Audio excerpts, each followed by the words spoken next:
Middle east में Iran फिर active हो गया है। जिस तरह के हथियार यमन के अंसारुल्लाह इसराइल के खिलाफ इस्तेमाल कर रहे हैं और वो इसराइली और अमेरिकी एयर डिफेंस सिस्टम को मात देते हुए इसराइल में गिर रहे हैं, उसे देखकर लगता है कि ईरान इस जंग में अंसारुल्लाह के पीछे खुलकर खड़ा हो गया है। मीडिया रिपोर्ट बता रही है कि इसराइल पर बरस रही यमन की क्लस्टर मिसाइलें ईरान की ही देन है। जानकार मानते हैं कि ईरान की पॉलिसी यही है कि अगर कहीं से भी इसराइल को रोका नहीं गया तो गजा खाली हो जाएगा, वो गजा पर कब्जा कर लेगा। ईरान ये किसी भी सूरत में होने नहीं देगा। कहा तो ये भी जा रहा है कि ईरानी इंजीनियर इस वक्त यमन की राजधानी सना में है और जिस ताकत के हमले अंसारुल्लाह इस वक्त इसराइल के खिलाफ अंजाम दे रहे हैं उसमें कहीं ना कहीं ईरान का सपोर्ट है। यानी ईरान इसराइल जंग जारी है, बस उसका महाज या मोर्चा बदल गया है और अब इसराइल और यमन में खुली जंग छिड़ गई है। जंग बढ़ने जा रही है। Middle East expert Shaukat Bharati कहते हैं कि अमेरिका का इराक से अपना ऐनुल असद एयरबेस खाली करना बता रहा है कि अमेरिका अब ईरान के हाथों अपने सैनिकों के नुकसान को उठाने की स्थिति में नहीं है। अमेरिकी फौजें इराक के अहम एयरबेस से वापस जाने लगी हैं। अमेरिका रातों रात इराक का अपना ये अहम एयरबेस छोड़कर निकल रहा है। ऐसे में ये ईरान का सबसे करीबी टारगेट भी है और अमेरिका वहां से निकलना ही मुनासिब समझ रहा है। कई दिनों से गजा में इसराइली आक्रामकता के खिलाफ हमलावर यमन के हूती फाइटर इस बार आर पार की जंग में उतर गए हैं। इसराइल की राजधानी पर क्लस्टर मिसाइल जो एक साथ कई टारगेट कवर करती हैं मारना इस जंग का आगाज है। इसके बाद बौखलाए इसराइल ने यमन की राजधानी सना पर भारी भरकम हमले किए, लेकिन हूतियों का हौसला पस्त नहीं कर पाया है इसराइल। यमन की अंसारुल्लाह मिलिट्री का कहना है कि हम जांच कर रहे हैं कि इसराइल के हमलों में किस हद तक अमेरिका साथ है।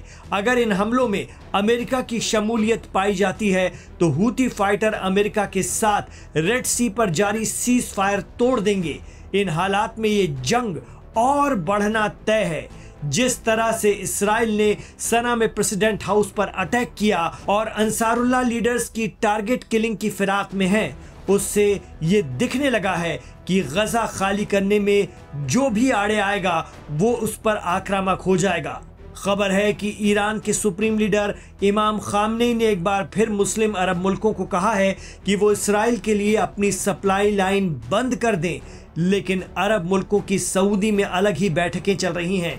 इनमें क्या चर्चा हो रही है और इन मीटिंग का रिजल्ट क्या होगा ये कोई नहीं जानता, लेकिन जिस तरह से इसराइल आक्रामक हो रहा है गजा पर, उससे तो यही लगता है कि अब उसके गजा खाली कराने को लेकर या तो अरब मुल्कों के अंदर खाने सहमति है या फिर कोई डील हो चुकी है।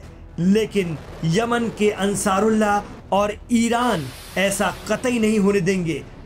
मुमकिन है कि हिजबुल्लाह भी लेबनान से इसराइल पर अटैक कर दे और इस तरह से ये जंग फिर से पूरी तरह से भड़क जाए।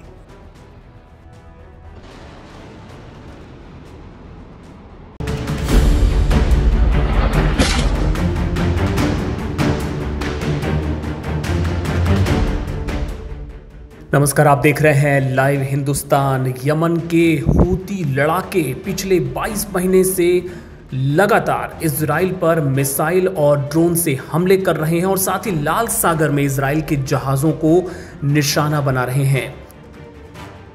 अभी हाल ही में हूती विद्रोहियों ने इजराइल के खिलाफ एक खतरनाक मिसाइल बम का इस्तेमाल किया। जी हां, बताया जा रहा है कि शुक्रवार को हूती विद्रोहियों ने क्लस्टर मिसाइल बम से इजराइल पर हमला किया।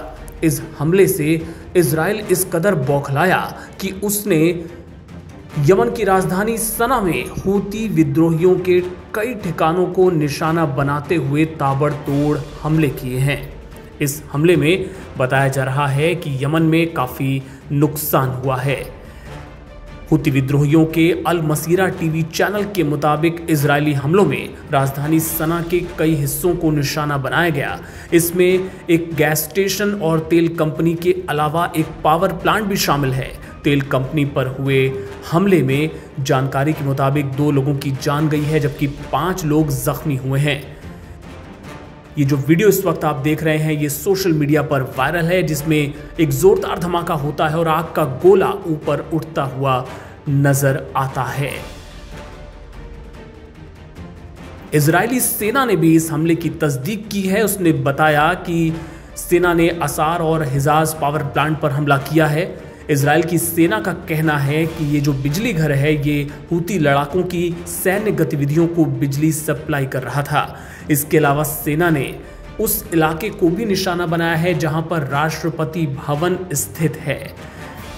आपको बता दें कि हूती विद्रोहियों ने भी इजराइल के इस हमले के बाद बदला लेने का बड़ा ऐलान कर दिया है।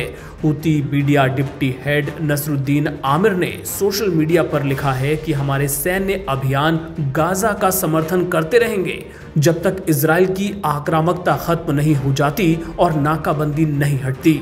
हम इजराइल पर हमले जारी रखेंगे। बहरहाल आपको बताएं कि इस हमले के बाद यानी इजराइल के हमले के बाद इस पूरे इलाके में काफ़ी दहशत देखने को मिली।